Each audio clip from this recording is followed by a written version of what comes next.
So welcome everyone. It's good to see you. So this week is all about releasing stress, releasing suffering, which is basically the whole core of the path. Today it's about releasing the many layers of stress gradually. That's today's topic. So we all are quite multi-layered beings. We have a lot of layers to our personality, a lot of layers to our experiences, a lot of layers to our way when we suffer, our stress. And gradually, through the practice, you will notice where you are kind of in your own way, you can say that, where you are blocking your natural happiness from just being there. We're all really good at this. We're really good at making ourselves suffer throughout the day, giving ourselves a whole lot of stress throughout the day. And this is something that you can easily prove to yourself if you just do nothing for a little while. Just sit in a room and just don't distract yourself away from yourself. Don't do anything that distracts yourself. Not looking into your phone, not reading a book, not getting lost in a conversation, not looking out of the window, not doing anything, just being there with yourself. And you will quickly notice that it's quite stressful, actually. And that is not an effort that you need to make. You don't need to produce any stress. It's quite naturally just there. Like the pain in your posture. You don't have to make it. It's just there. And it's annoying you every minute. And so you have to constantly change your posture, right? This is proof that your posture is not comfortable, that you're constantly moving it around, right? Simple proof.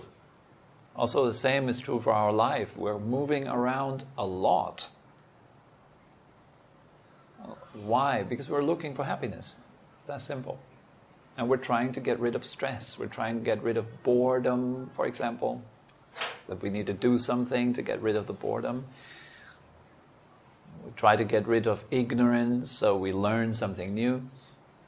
Because ignorance is suffering. So you try to learn something new to overcome that suffering. And there's many, many examples. You feel a lack, a sense of lack, so you kind of want to go out and shop so that you temporarily not feel that sense of lack anymore, because that sense of lack is suffering. Right? We say I love you to our partners because we want to hear the answer. If you don't hear the answer, then that reveals the real reason for the question quite fast. Imagine it. You say I love you to your partners, there's no answer. They look you straight in the face, they don't answer. How do you feel? It reveals the need behind your statement, I love you. There's a need coming with it. It's almost like business, right? I have mentioned it many times before.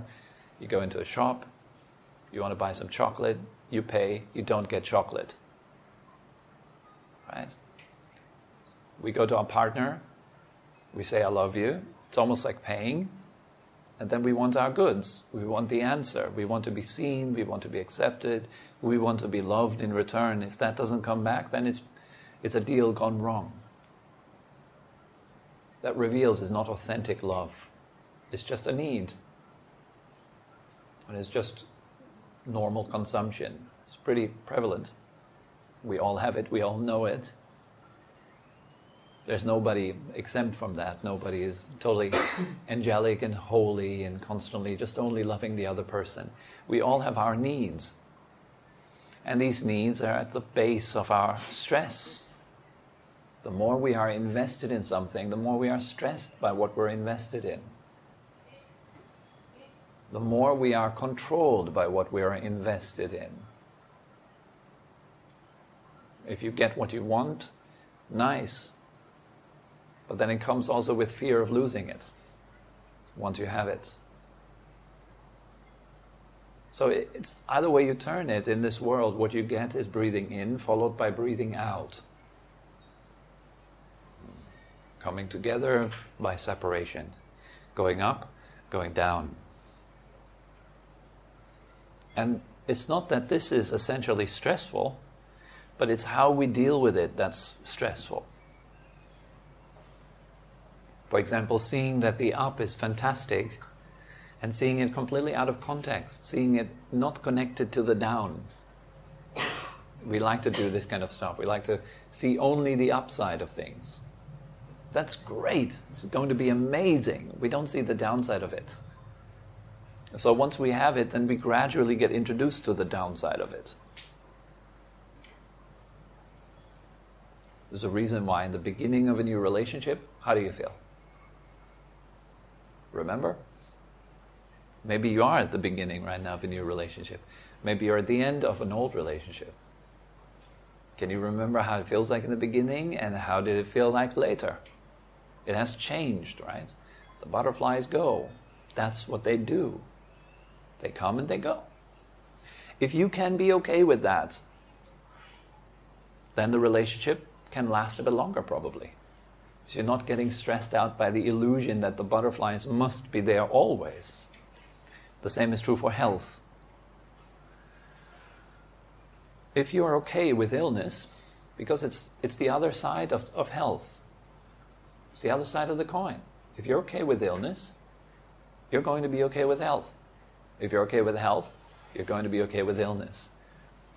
But if you block one aspect of the whole thing out, you say, well, I'm only in for health, I only want health, you are going to suffer. This is bound to end up in suffering and stress.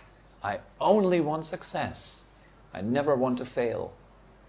This is failure, right there, from the very beginning. Success and failure can't be separated. They're one and the same thing. Like birth and death. They're not two things. It's one of my favorites. I mention it all the time. Maybe you're getting bored by this, but I really like to talk about it. It's something that's important. Birth and death. How can we separate them? Celebrate one and despise the other. That's ridiculous. They belong. They are one thing, in fact. It's called life. And if you're okay with birth, you better be okay with death. But we're not, right? We want to celebrate our birthdays, but if that was your last day, it gives you a bit of a negative feeling, right? First of all, there's some fear. If you really are confronted with death, that's a different thing altogether. It has nothing to do with sitting in a comfy room contemplating death. If you're really confronted with it, it's a whole different story. And that's a real feeling. And all that up and down, change, left, right, dark, lights, all that play causes us stress because of the way we relate to it. We're very partial. I want the good stuff, I don't want the bad stuff, but you can't pull them apart. They always come together. So that means when you're feeling down, it won't last. It's going to be fine soon. When you're fine, it won't last either. It's going downhill soon. Are you okay with that? Probably not. I'm not. I try to. I practice. But I'm not totally okay with it. If someone just now came and told me, well, Tobi, it's your time, let me drag you out, you're going to die next. I don't know if I was okay with that. It's a pretty big challenge. That's a tough one. If my wife suddenly decided to leave me, found another guy, it's more handsome than me, what can I do? I would probably suffer if my wife would die tonight. I would probably suffer. It's pretty tough. It's not easy.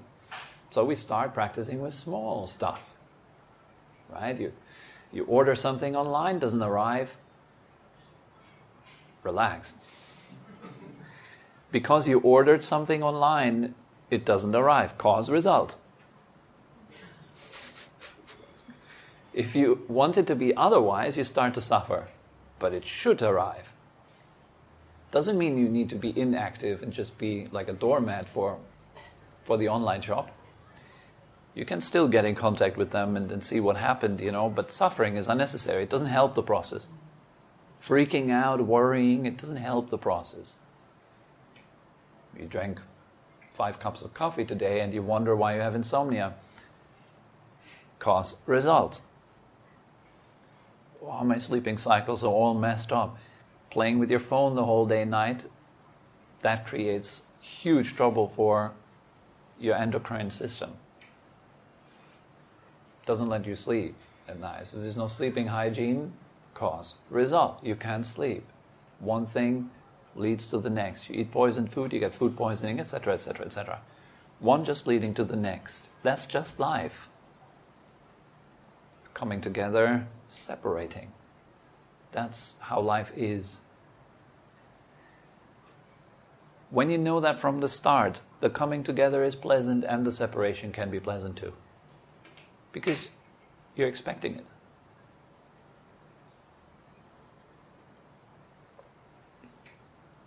Those of you who are in a relationship right now, are you expecting it to end? Because it will.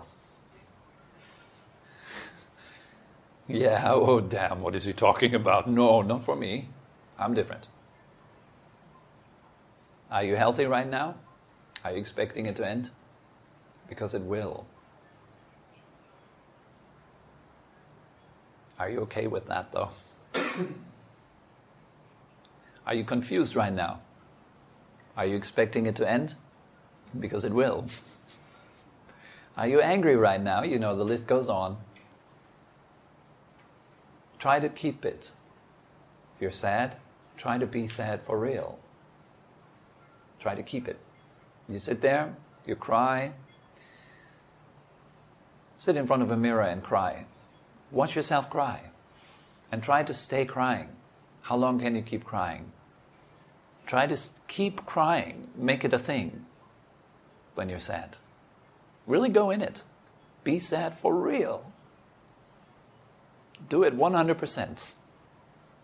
And watch what happens in front of your eyes. It does not last. You can't make it last either. Because nothing does. Nothing lasts. So really going beyond suffering means that we learn to be okay with the way it is, aka truth. Those who are not okay with the way it is, they suffer the way it is. I want to always be powerful, young and healthy. You will suffer, for sure. Because that is an illusion. You can't always be powerful, young and healthy. It's impossible. I always want to feel happy. That's a problem right there. Because to you is not only happiness. You have a whole plethora of feelings inside of you. An amazing abundance of all kinds of possible feelings. Why just limit yourself to only one? Imagine that. You'd only feel happiness all the time. You'd become absolutely a plague to all your friends. It would be unbearable to be around you. You're constantly happy, constantly wired. Everything is awesome all the time. You're never going to be invited to a funeral. Just doesn't fit. And there's no such thing. Nobody is always happy. Nobody is always something. We're constantly changing, evolving as human beings all the time. Notice your feelings change from hour to hour, from minute to minute, all the time. Have you noticed? Throughout the day, how many feelings did you have today? Countless, probably. You heard a bird in the morning, and nice, calm, you heard a bird. You're sitting in the breeze, suddenly you were feeling cold. Then you were getting hungry, then you had some breakfast. Breakfast wasn't really good, so you felt a bit disappointed. And and that's just this is the big feelings. All the small, tiny changes in between, have you noticed? From minute to minute, how your feelings change. And if you haven't noticed, then maybe it's a good idea to start paying attention to yourself, because there's a whole lot of things you can learn from the way you are. Right now, actually, not in general. I'm not talking about who you are in general. I don't even know what that means. But who you are right now. How does it feel being you? And then simply accept that. It's the first step, just accepting it. And here's where the whole thing starts, peeling away layers and layers of suffering. And I say the word peeling away as if there was something inside. Like if you peel an orange, then you have the orange, right? You can eat it, and it's delicious. Same with layers of suffering. There's many, many layers. If you keep peeling away, you will eventually find something like a diamond, maybe you can say. It's what the Tibetans, they say, that they have this dirt-crusted diamond, and you just remove crust after crust of dirt, layer after layer, and in the center you find a diamond. You are just like that. Your being itself, your presence itself, is the miracle. And all the other stuff that you have learned to identify with, layer after layer, that's not who you really are. That's just stuff you have learned to identify with. And so we peel away these layers, one by one. And how do we do this? How do we actually get started with this? It's pretty simple. We all can do it. Yeah, it's nothing abstract. If you now say, oh God, finding the diamond, that's going to be really difficult. Start where you are. Don't think about finding the diamond. Just start from where you are right now. This is where meditation becomes really practical. You can do it anytime, anywhere. It should be possible to do that. Notice, so how do you feel right now? Start with your feeling. How does it feel to be you? How does it feel to be here? Maybe there's a very clear-cut feeling that you're feeling right now, like sadness or happiness or confusion, or maybe it's kind of something unidentifiable, a mix of many buzzy feelings inside. You can't really put a name on it. Then accept it for that. I can't label it, I don't know how to call it. It feels like this. It feels like this being me right now. And I look at your mind, what does it talk about? What things does it say? What will it say next? Just wait a little bit. What will your mind say next? And what will it say after that? And then, what will it say next? You just wait for your mind to talk. You just let it talk. You just watch what's going on. How does it feel to be me? What's the mind talking about right now? What's the emotional background music to the whole talking? The narrative. How does the body feel?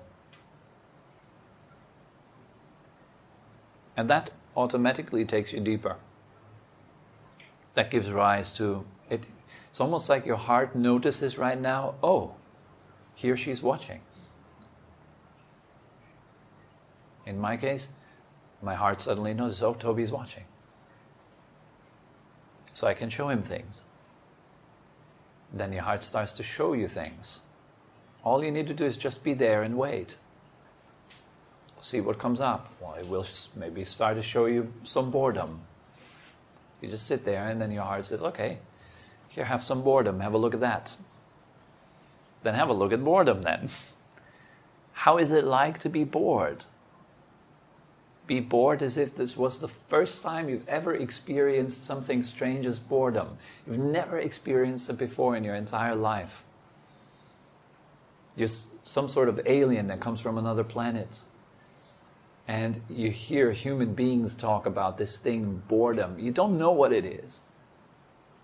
Approach it from a completely dumb perspective. You have no clue what boredom is.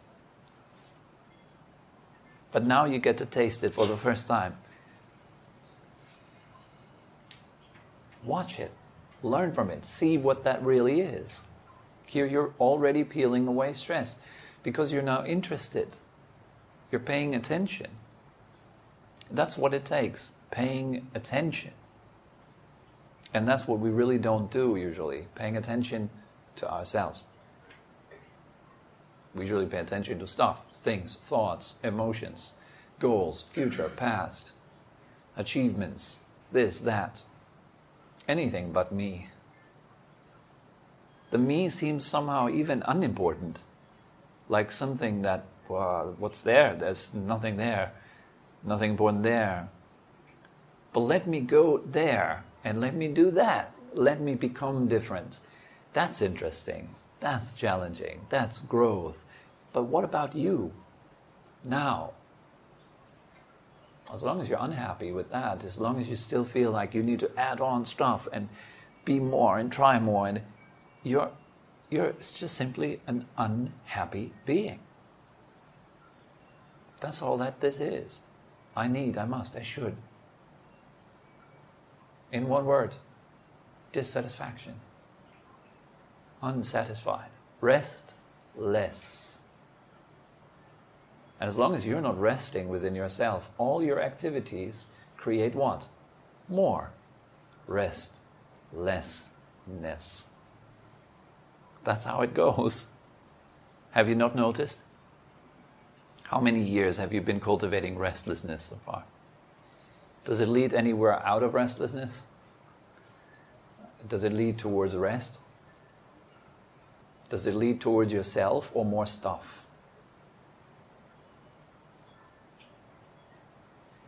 And as soon as your awareness turns around looking at itself or looking at the content of yourself a bit more closely, you will notice, wow, this is so much stuff that I have learned to run after. And with all the running, I completely forget the runner. It's all about the stuff, it's all about the things. That is stress. That is really stressful. This is deeply unsettling, deeply stressful. But it doesn't appear to us as if it was stressful. It's almost like, yeah, it's normal. It's just our normal condition. We don't know anything else out of that, so we don't have the contrast. We don't know how it's like to be happy, literally. We know a few kind of bouncy feelings every now and then, but true happiness, true fulfillment, that is a very rare thing to be found. Because most people are they're not finding themselves, they're just chasing stuff. And what's the nature of stuff? It doesn't last. It just leads to more stuff. It points to more stuff. What's the nature of actions? They point just to more actions, more activities. They don't come to an end. It's not like, okay, once I finish that, I'll be totally happy and relaxed. No, you finish that, then you will do something else. And as long as we don't see that our priorities don't change, then the priorities are just with stuff. Future, past, time, things to get, things to consume, emotions, feelings to consume in the future, hopefully. I just first need to become the person that I should become.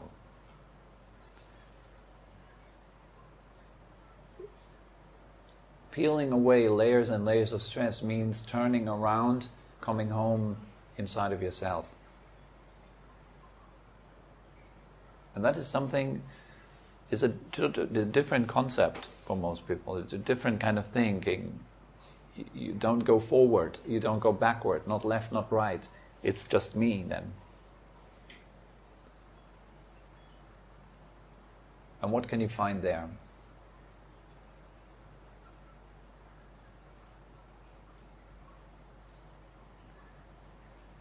Well, first of all, layers of stress. And you keep looking. And as you look, those layers peel away. And this is what we do with our meditation practice. If you've noticed that every time I walk you through the meditation, I start with the same thing, then I say, now this is the first step, then that is the second step, that is the third step, and so forth.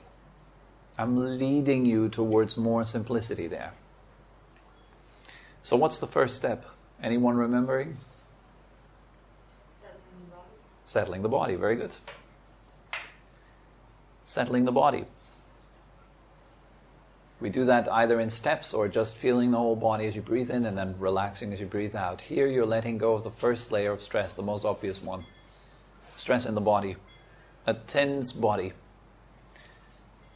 You carry the day with you. You come to this meditation class. Have you noticed? You carry the day with you. It's tired, it's tense, and then you sit down in the room. It takes a good while to actually relax in your body, to arrive in your body. Because the whole day you spend in your head, thinking about other stuff. And now suddenly you're here and oh, there's a body. It's, by the way, a fantastic way to cure insomnia. Don't do anything else. Come into the body with your whole mind, breathing in, feeling the body, breathing out, relaxing the body. And stay. Don't tell yourself, I can't do that because I can't concentrate. Learn to concentrate. And you have plenty of time when you have insomnia. You have plenty of time to get really good at this. You get really good at relaxing. Breathing in, feeling the body, breathing out, relaxing the body. And I guarantee you fall right asleep because now you don't want to sleep anymore. You wake up at night, it's like, oh, cool, I can practice meditation now. You breathe in, and you breathe out, and you relax, and you're going back to sleep right away. Because you don't want it. That's the key. Insomnia is someone wanting to sleep. And they're angry at the fact that they don't sleep. If you just lie down and you relax, sleep comes. As it's supposed to. It's nighttime, right? You're supposed to relax. Get out of your head into the body and relax again. Mm-hmm. Second step. What's the second step? Remember? I'm present. Present, exactly. Present moment awareness. Very simple step. Just listen to the sounds around you. Can you do that? Easy, right? Everybody can do that. Listening to sounds. Nothing difficult about it. You can do it anywhere, anytime. There's sounds everywhere, all the time. Wonderful. You can listen to the fan, for example. You're present. You're here. Then you listen to the fan and it reminds you of the fan that you heard when you were a little child, back in the days. And then you start thinking, you're not here anymore. Your mind has now gone into the past. Come back again. Oh, you hear the fountain outside. Present again. Or, whoa, you feel the body. Can you feel your right hand?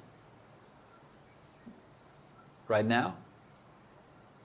Yeah, give you a little exercise. Feeling your right hand. Okay, everyone feeling the right hand. You don't have to assume any particular fancy posture. Just feeling the right hand. Okay, you got it? Now at the same time, feel your left cheek. Right hand and left cheek together. And now listen to the sound of the fountain outside at the same time. Right hand, left cheek, and fountain outside.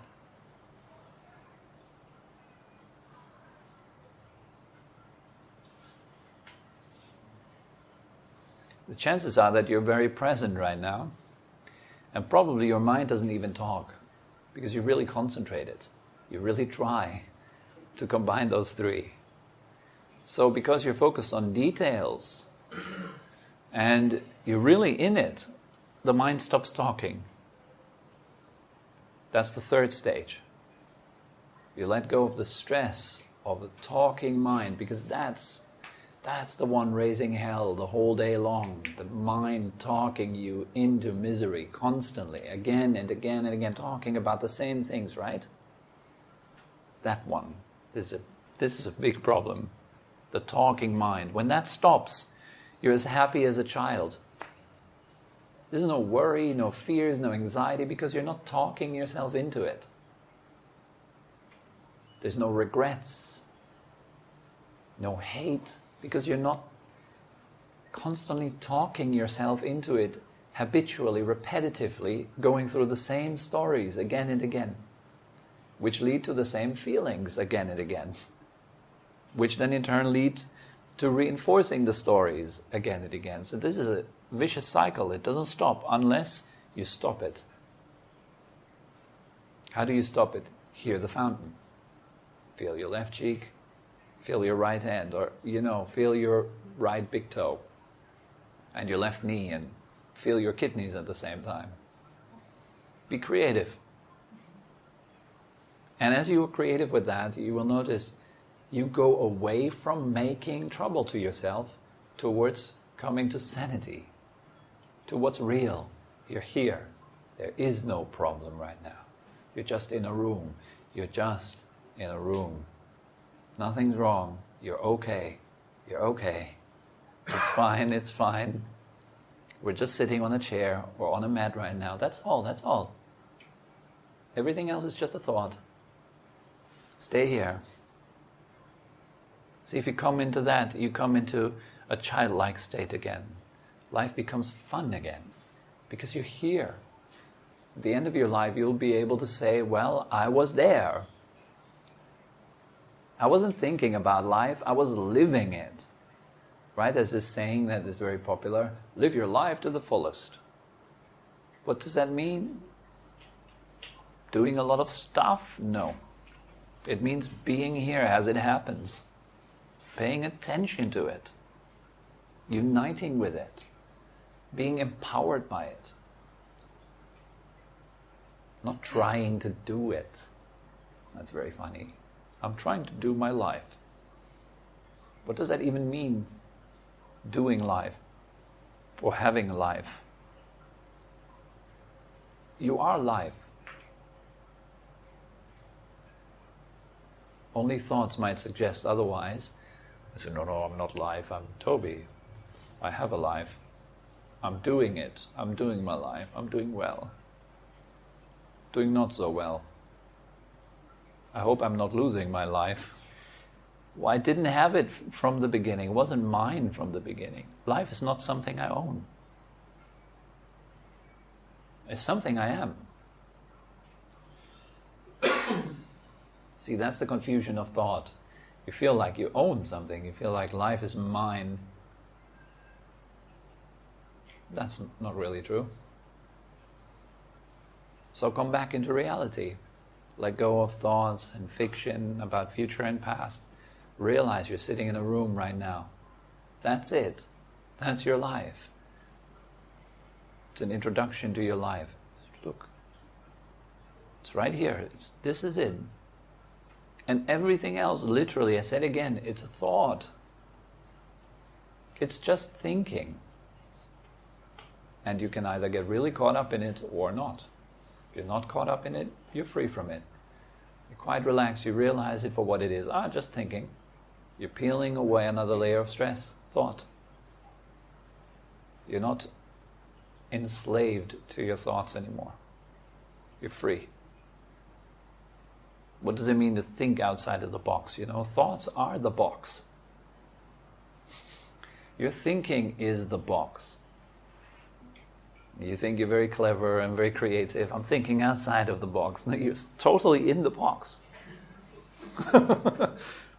You just might feel like you're outside of it, but you're still completely, hopelessly lost in it. Really outside of the box, come to where no thought is. But that's a scary place, particularly in the beginning. Because for a being that lives on thoughts, it's my story, it's my life. All these thoughts. Who am I without it? And then people start raising their hands and going like, but what about planning? That's fear. It's called fear. Coming from the idea that somehow you own life and you must make it good in the future. Not now. In the future. You must make sure that life is good in 10 minutes. Not now. See how absurd that is? What about my plans? But I need my plans. I need to make sure that life is exactly unfolding the way I want it to unfold. Because otherwise I'm feeling What does it point to? Uncertainty, fear,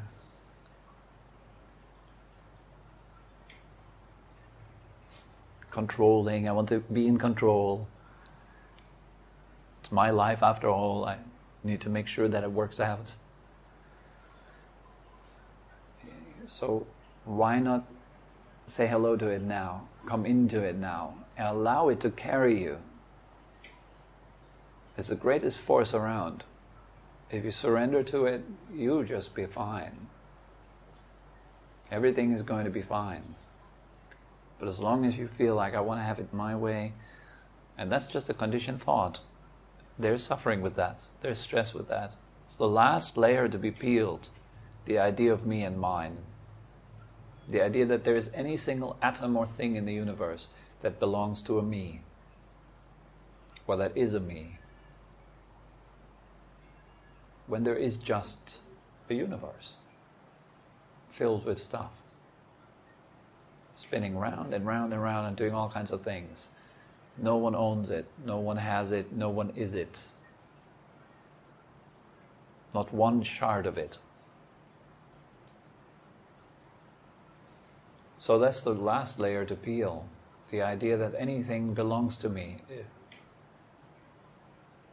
Like my wife, for example. It's my wife. That's trouble.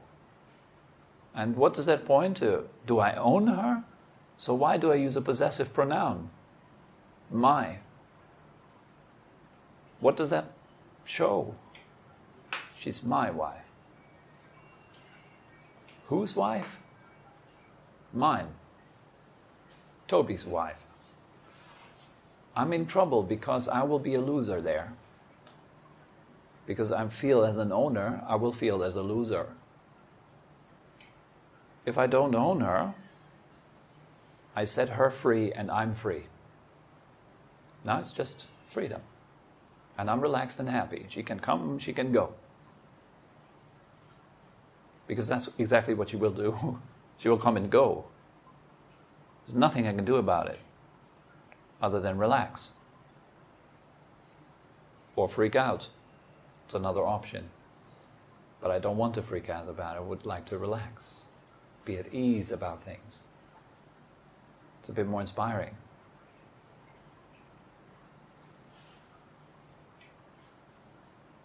So the faster we realize that we own nothing, that there is nothing that is me, nothing that is mine, the more at ease you will become.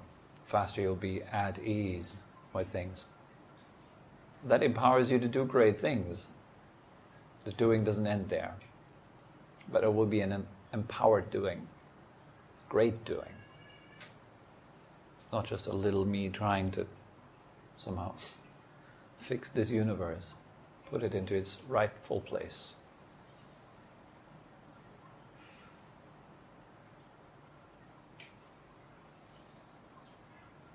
So the peeling back starts with looking at yourself. With all honesty, right now, right here. Notice what comes up. See it very clearly. And let go of physical tension. Let go of future and past. Let go of thinking. And find your center in just knowing the way it is. It comes, it goes. It comes, it goes. Comes, it goes. Oh, indifference also comes and goes. In case you were thinking about, will that make me indifferent? Indifference also comes and goes. Everything comes and goes. Relax. That's just the way it is. The earlier you find peace with that, the better. So this is how we practice. Pretty simple, straightforward. Hopefully you don't feel overwhelmed by that, but inspired. Because the steps are very easy. How do you do it? Feel your body right now. Breathe in. Breathing out, let go of tension in the body. Become more comfortable. Feeling better? Can you make it even a bit better? Letting go of a bit more tension? How about the tension in your brain? Can you let that go as you breathe out?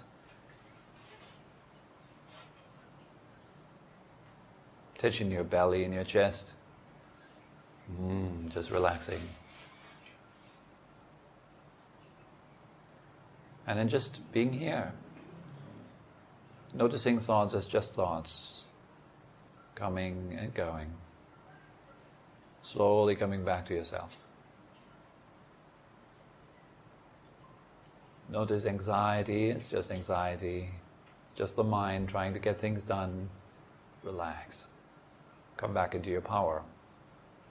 And you just repeat that. You do it again and again. Now it's up to you guys to put that into practice. Yeah.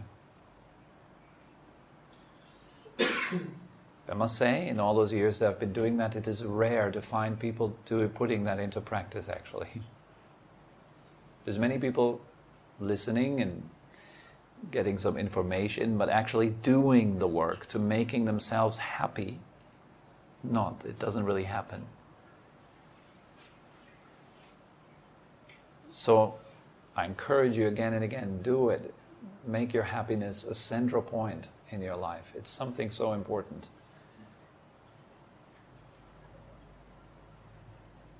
And I'm not talking about woo-woo happiness, I'm not talking about just nervously dancing around. I'm talking about sense of fulfillment, genuine peace. Okay, so that's pretty much it that comes to mind. All that comes to mind for today. Any questions?